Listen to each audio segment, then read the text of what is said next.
Back 4 Blood, the co-op zombie survival game and spiritual successor to Left 4 Dead, is now available for everyone. I don't think it's a terribly complicated game, and it's designed to get you and some buddies shooting as quickly as possible.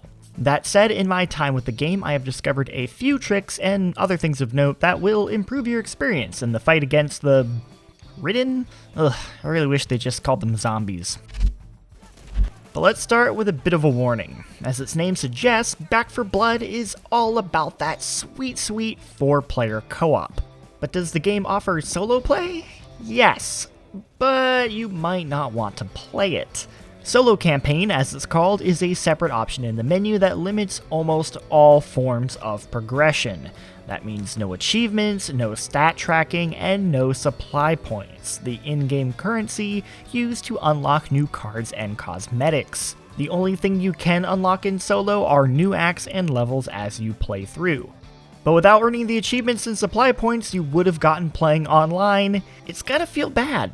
And no, you can't play the online mode and set everyone to bots. It forces you to matchmake. Developer Turtle Rock Studios has already made a statement about this on Twitter, saying that it is discussing ways to address the lack of progression in solo mode, but with no time frame for when said changes might occur, your best bet right now is to just avoid solo mode altogether. Back 4 Blood's card and deck manager is the game's big feature to help it stand out from Left 4 Dead, letting players essentially create custom classes. It's still a bit too early for me to have some amazing game-breaking builds to recommend to you, although I'm sure you can find some on the internet, but I do have some advice to help you get started. Now I know I just said that solo is kinda worthless, but that's not completely true, as you can use it as a testing ground for decks. Solo has its own separate deck manager with access to all of the cards from the get-go, meaning you can spend the time building the ideal deck or testing out certain cards in solo and see if you like them. Then once you earn those cards, you can recreate that deck online. That said, deck building systems in games can be real hit or miss for players. Either it is extremely your shit and you're eager to put in the time, or you don't care and just want to play the game. So if you're the latter, first off, I wouldn't stress it too much. Having an amazing deck build isn't essential to success, certainly not at the beginning of the game, and not on recruit difficulty. Just play the game using one of the default decks. You'll earn cards slowly but steadily from supply lines, giving you the space to see if you like the card you just earned and not overwhelming you with a massive list of them. As you play the game, you'll figure out what playstyle you like, and then you can start building a deck around that. If you find yourself enjoying melee weapons, give yourself some melee cards. Really is that straightforward. And if you really just have no interest at all, hey, you can always look up deck builds on the internet.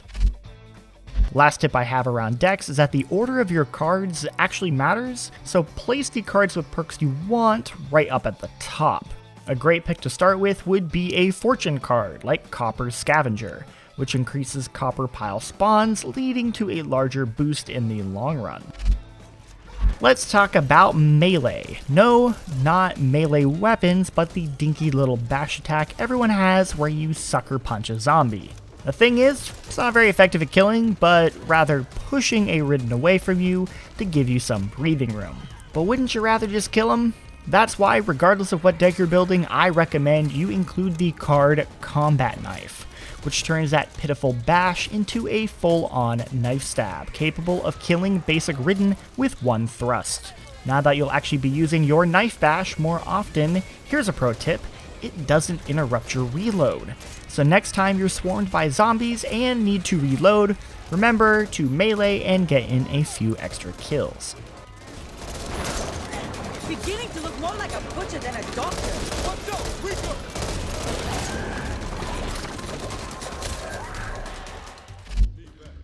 One of the most useful things you can come across in a run is a locked door. These special rooms typically contain several piles of copper, good weapon drops, health stations, etc. They're always worth opening, but you do need a toolkit. You can get lucky and find them in the world, but your safest option is to buy them from the shop in the safe room. Coordinate with your team and make sure you always have at least one toolkit on hand. Typically, there's only one locked door in each level, but it is possible for there to be multiple, so that is worth considering. chances are you aren't always going to be playing Back 4 Blood with a group of friends and will be relying on randos through the matchmaking. It's also pretty likely they won't be using voice chat, at least not intentionally, and let's be honest, you probably don't want to use it yourself. This is where the game's excellent ping system becomes your best friend. Pointing out special ridden, ammo, weapons, or whatever is as simple as pressing a button. Q on PC and left bumper on consoles. Remember, you are a team, so help your buddies out and ping anything you're not interested in taking yourself. You might think you have to play all the way through an act in one go, but that is not the case. After the end of every level, you can leave the game and return to Fort Hope, and your progress will be saved for you to return to later. Maybe you just want to take a break, or spend some supply points to unlock new cars and cosmetics. Speaking of, if you do end up modifying your deck and then return to an in-progress act, those changes will not carry over. You are stuck with the deck you started the run with, and you can't swap characters partway through. Cosmetic changes like outfits and weapon skins will apply though. The good news is that you can have multiple runs saved at the same time, so you can play a new run queued up through matchmaking without having to worry about overriding the run you're playing with a particular group of friends.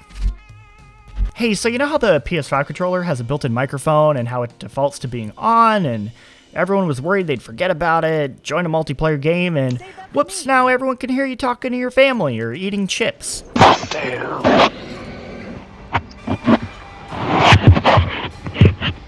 Yeah, it's kind of a problem. Sure, this isn't specific to Back 4 Blood, but it's the first game where I've noticed it in a major way. In fact, unintentional DualSense microphones became a thing with every single PS5 player that joined our game. Every single one.